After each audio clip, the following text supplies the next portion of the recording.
Hello everyone, welcome to my channel scary nights. कैसे हैं आप? उम्मीद है कि सब साथ खैरियत के होंगे। जो वाक़या आज मैं आपके साथ शेयर करने वाली हूँ वो हमें भेजा है जमाल ने मलीर शादमान टाउन से। तो चलें बढ़ते हैं वाक़े की तरफ। ये बात आज से 30 साल पहले की है, जब मलीर इतना आबाद नहीं था। तकरीबन बहुत ज़्यादा कम आबादी थी। जब मेरे फादर ने मलीर शादमान टाउन ब्लॉक ए में एक प्लॉट ख़रीदा, उस वक्त हमारे हालात ऐसे नहीं थे कि फ़ौरी तौर पर उस प्लॉट पे घर बनवा सकें। कुछ अरसे बाद जब हम इस पोजीशन में आए कि उसे बनवा सकें, तो मेरे फादर ने एक बिल्डर से बात की। उससे कहा कि आज ही प्लॉट का विज़िट करके कल से काम स्टार्ट करवा दिया जाए। मैं, मेरे भाई, मेरे फादर और वो बिल्डर प्लॉट देखने चले गए। वहाँ ज़मीन के बीच में काफ़ी झाड़ियाँ लगी हुई थीं, जिन्हें काटना बेहद ज़रूरी था। अगले दिन काम शुरू हो गया। जिनमें से एक मज़दूर जो वो झाड़ी काट रहा था, वो ज़ोर से दूर जाकर गिरा, जैसे किसी ने उसे ज़ोर से धक्का दिया हो। सबने उसे पानी पिलाया और उन्हें लगा कि इसे चक्कर आ गया है। वो होश में आया तो उसने कहा, मुझे पूरी ताकत से किसी ने धक्का दिया था। कुछ और मज़दूरों ने भी कोशिश की, मगर उनके साथ भी कुछ ना कुछ मामलात हुए। कुछ देर में उन लोगों ने मेरे फादर को सारी सिचुएशन का बताया। वो भी एकदम कुछ समझ ना पाए। इतने में उन्हें मेरी वालदा ने एक मशवरा दिया कि आप किसी आलिम दीन के साथ वहाँ जाएं, वो ही बेहतर बता सकते हैं कि क्यों ऐसा हो रहा है। जब मैं आलिम दीन को लेकर पहुँचा तो उन्होंने कुछ पढ़ाई वगैरह की और बताया कि यहाँ कोई गंदा अमल किया गया है, जिसकी वजह से ये मसला हो रहा है।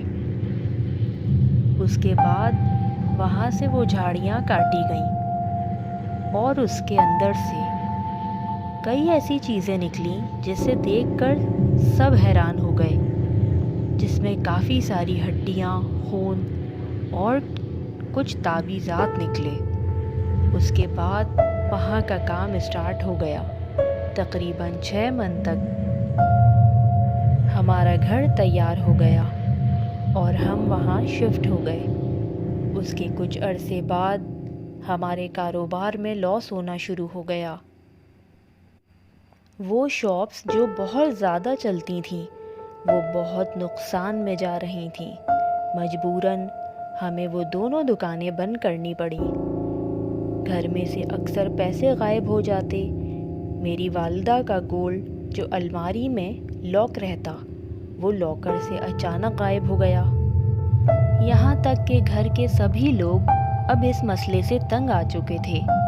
फिर एक दिन हमने उन्हीं आलिम दीन को दोबारा बुलाया। उन्होंने सहन के उस तरफ जहाँ वो झाड़ियाँ थीं कुछ पढ़ा और बताया कि आपके वालिद साहब पर सख्त अमल किया गया है, और साथ ये भी कहा कि जितना जल्दी हो सके ये घर छोड़ दें, जो कि हमारे लिए आसान नहीं था क्योंकि हमने बड़ी मुश्किल से इस घर को बनाया था। फिर उन्होंने एक बोतल में पानी भरकर दिया कि पूरे घर में इस पानी को छिड़कें। जैसे ही हमने वो पानी छिड़का तो वो चीज़ें बहुत ज़्यादा वाज़े होने लगीं और हमें परेशान करने लगीं। हमें घर में अक्सर रात में चलते फिरते साए नज़र आने लगे। अब जब भी हम घर में ये बात करते कि घर सेल करना है, और जो भी पार्टी घर देखने आती तो उनके साथ भी मामलात होने लगे और वो डर कर वहाँ से भाग जाते। हमने सोचा कि फ़िलहाल हम ये घर रेंट पे दे देते हैं, और बहुत कोशिशों के बाद हमने वो घर रेंट पे दिया और हम एक दूसरे रेंट के घर में रहने लगे। लेकिन ये चीज़ें इतनी आसानी से कहाँ पीछा छोड़ती हैं। हमारे हालात दिन ब दिन बिगड़ने लगे पूरी तरह से। हमारा कारोबार تقریباً ختم ہو چکا تھا، اور اس گھر میں بھی جو لوگ آتے وہ زیادہ دن وہاں رہ نہیں پاتے۔ ہمیں سارے مسئلوں سے بہت پریشان ہو چکے تھے، کیونکہ جسے بھی گھر دکھاتے وہ بہت زیادہ 1 مہینہ وہاں رہتا اور پھر وہاں سے نکل جاتا۔ اب ہمارے لیے ان حالات کو سنبھالنا بہت زیادہ مشکل ہو چکا تھا۔ اسی دوران والد صاحب کی طبیعت بھی دن بدن بگڑنے لگی، اور گھر کے حالات جو کہ پہلے ہی خراب تھے اس میں بھی اور زیادہ اضافہ ہوتا گیا۔ ہم نے اپنے والد صاحب کا بہت علاج کروایا، لیکن کوئی فرق محسوس نہ ہو سکا۔ کاروبار بھی دن بدن تباہ و برباد ہوتا جا رہا تھا۔ میرے والد صاحب جو کہ ہر کسی کی مدد کیا کرتے تھے، مجھے بالکل اندازہ نہیں کہ کون ایسا شخص ہو سکتا ہے جو ان کے ساتھ یہ عمل کرے۔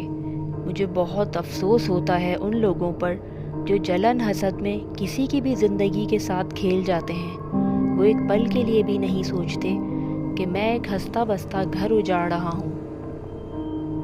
میری آپ سب سے یہی ریکویسٹ ہے کہ اللہ نہ کرے کسی کے ساتھ ایسا کچھ ہو تو وہ 10 جگہوں پر عالم باباؤں کے پاس بالکل نہ جائیں۔